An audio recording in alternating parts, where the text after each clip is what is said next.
एक साधारण मानव से हार गया। क्यों महाकाल, क्यों? तो एक साधारण मानव से तो हार गया।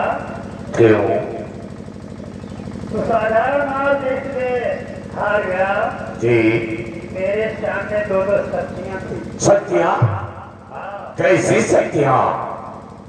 वो जो लड़की थी महाराज प्रताप सिंह की बेटी जी।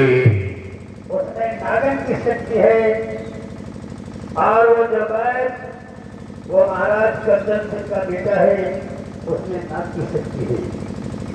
तेरी तात्विक शक्तियों को उन दोनों की शक्तियां काट रही थी, इसीलिए साधारण मानव को दाना तुझे मार रहा था। जय महाकाल, जय महाकाल। मैं समझ गया कि वो इच्छाधारी नाग नागन की शक्तियां मेरी तांत्रिक शक्तियों को काट रही थी, इसलिए वो सुल्ताना मुझे मार रहा था। अब मुझे मालूम हो गया है, दोनों शक्तियों को मालूम हो गया है। अब मैं दोनों शक्तियों को मारकर इच्छाधारी नाग नागन को जीवित करूंगा और उनसे हासिल करूंगा बलि। जय महाकाल।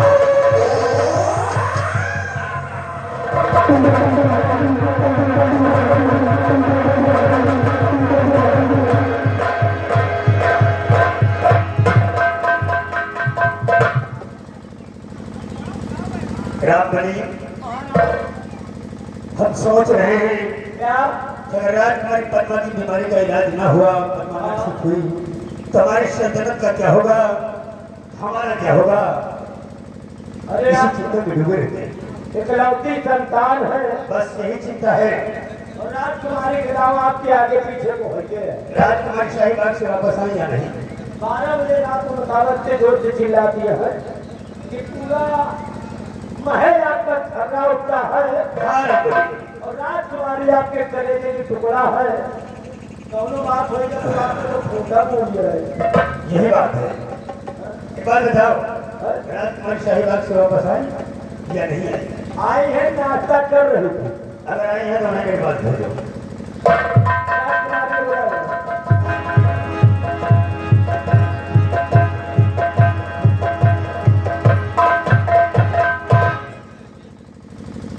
पिताजी नमस्ते।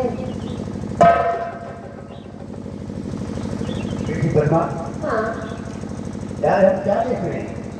आज ना तुम्हारे शरीर में हमें कंपन नजर आता है और नहीं आंखों में कोई भय। पिताजी आप मेरे को ठीक होती क्यों? लेकिन मुझे किसी चीज की कोई परेशानी नहीं है। लेकिन ये करिश्मा हुआ कैसे? पिताजी मुझे ना एक बैल ने ठीक किया है। बैल? हाँ बैल? बैल है, बैल। बेटी पद्मा, कौन है वो बैल जिसने तुम्हारा इलाज किया, तुम्हें ठीक किया और इसके एवज में, इसके बदले में हमसे कुछ मांगा तक नहीं? हाँ, आप उससे मिलना चाहते हैं? जरूर पैसे मिलना चाहिए। तो पिताजी का तो मेरे समय दीजिए, मैं उसको इसी वक्त लेके आती हूँ। बुलाओ।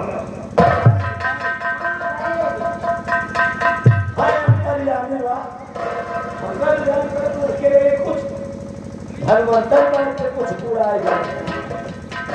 पिताजी ये वही है जिन्होंने मुझे ठीक किया है। अनुज कुमार विश्वकर्मा, ये निभाना चाहिए 50 रुपया हमारे महाराज के काम पे और एक 50 रुपया जो वैद है इसके काम पे इनाम दिए तो 50 रुपया लगा। इन्होंने मुझे ठीक किया। हाँ पिताजी ये है वो भाई? हाँ यही है। कमाल, विश्वास नहीं होता इतने कम से उम्र और इतना बड़ा करिश्मा कर दिखाया। मैं बचपन में छोटा था तभी करना शुरू कर दिया, मैं खानदानी बैल। दोनों जड़ी काम करेंगे भाई। जो भी है हमें इसकी कोई सरोकार नहीं है। तुमने हमारी बेटी को ठीक किया है।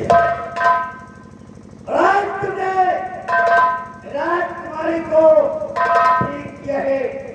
मांगो राजा प्रताप सिंह से क्या चाहते हो, खोल कर मांगो। महाराज हमें रुपया पैसा सोना चांदी धान कुछ भी नहीं चाहिए। हमें रुपये पैसे की कोई दरकार नहीं सरकार। अगर आप मुझे देना चाहते हैं तो आपके शाही महल में जो पत्थर की मूर्ति है वही मुझे दे दीजिए।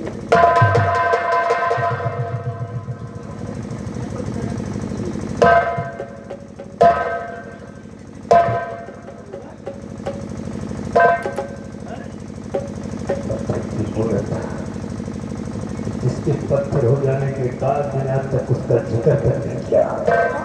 जिस कमरे में उस मुजस्सिमा को कैद करवा दिया उसका ताला तक नहीं खुलवाया। इस कैद को उस मूर्ति के बारे में कैसे पता चला? इसका पता लगवाना हमारे लिए बहुत जरूरी हो गया है। पता लगवा भी लेंगे हम राजा है, फिर उसको पहले कॉल पूरा करेंगे। राम बने इसलिए हमसे पत्थर की मदद करनी चाहती है, पत्थर की मूर्ति को मांगा है। जाओ इस बैठ को ले जाओ और पत्थर की मूर्ति इस बैठ के हवाले करो।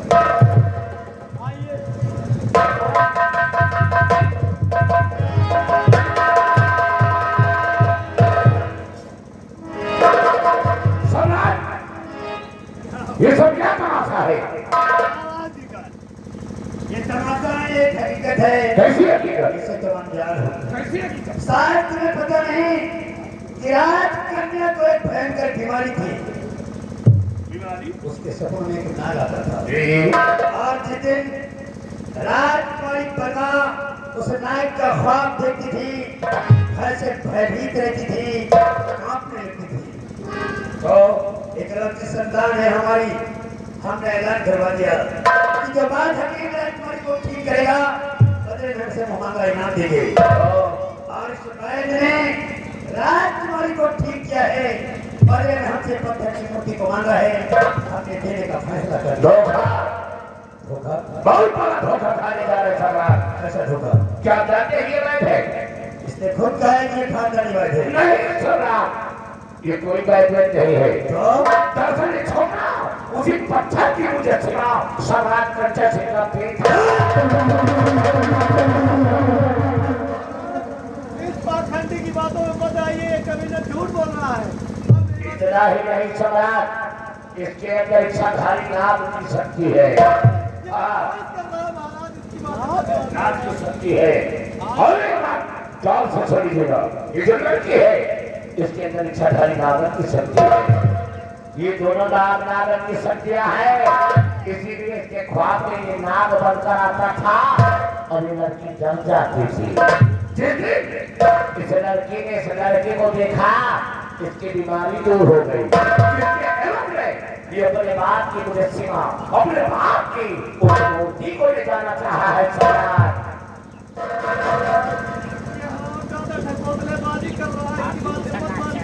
अब बात समझ में आई तुकार। ये बेटा धोखे से अपने बाप की मूर्ति को ले गया। एक बार से और अवगत करा दूं, इन दोनों से वो बड़ी हासिल की जा सकती है। अरे ऐसी बात है तो राजा प्रताप सिंह का हुक्म है कि चाहे जिस तरह से भी हो इसे बड़ी हासिल करो। और रहे महाराज कंचन सिंह जो श्राप से पत्थर बने हैं, उनके इंसान बनने का कोई ना कोई उपाय जरूर होगा।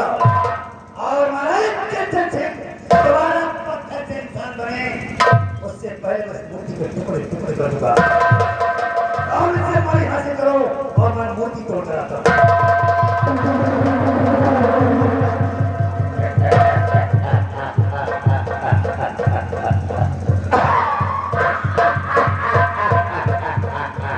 Boleh tak kalau masuk ke dalam masa kata? Kata ni semua. Hari itu masih tuan. Masih. Hari mana masih tuan? बात आ गई है। Mau. Boleh. Tuh boleh. Kata tuh dono नहीं मारोगे तब तक उसे मरी नहीं गिरेगी। तो कहा वहाँ बात है तो समझूं मैं भगवान। मैं समझो इस जन्म में नहीं अगले जन्म में समझोगे। जब मैं मरी नहीं होगा तब तो कितना कभी नहीं मिलेगी। मरने के बाद कोई दोनों को मारेगा। ऐसे ऐसे करता रह जाएगा कि बड़ी बात करोगे।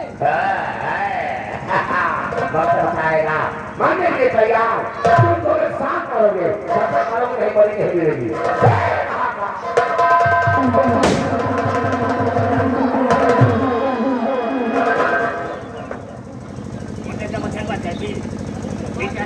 तुम्हारी ऐसी की तो ऐसे चले एक घंटा मुंह तुम्हारों के साथ अघोरी जा गया जा गया तेरी बात से जा गया बहुत चल गया और मैं क्या करूँगा गलत बोल रहा है अगर मैं पेशाब कर दूंगा पैसा बिल्ला करने लगेगा हाँ अघोरी हूँ देख बीच में मत आए तो दोनों को मारना है अरे बात सुन बता उसको अगर घमंड है ना कि मुझे दुनिया में कोई मार नहीं सकता नहीं मार सकता देख पृथ्वी पर ऐसा प्रकाश नहीं तैयार हुआ जिससे घोड़ी प्रकार का कफन बनाया जा सके संगीत विश्वकर्मा नैया आती है और आगे राम विश्वकर्मा सालापुर इसी सीन पे ये लड़का आया है मुहूर्त मांग रहा है पत्थर की लोग धन दौलत मांगते हैं लेकिन ये पत्थर मांग रहा है इसी सीन पे खुश होकर 100 रुपया इनाम दे ए भोरी कुछ मैं ले आया हूँ अपने साथ क्या लाया है अगर इजाजत हो तो दिखाऊं देख अगर अघोरी ने नजर उठा दिया तो पूरा इलाका साफ हो जाएगा तो मुझे क्या दिखाना चाहता है दिखा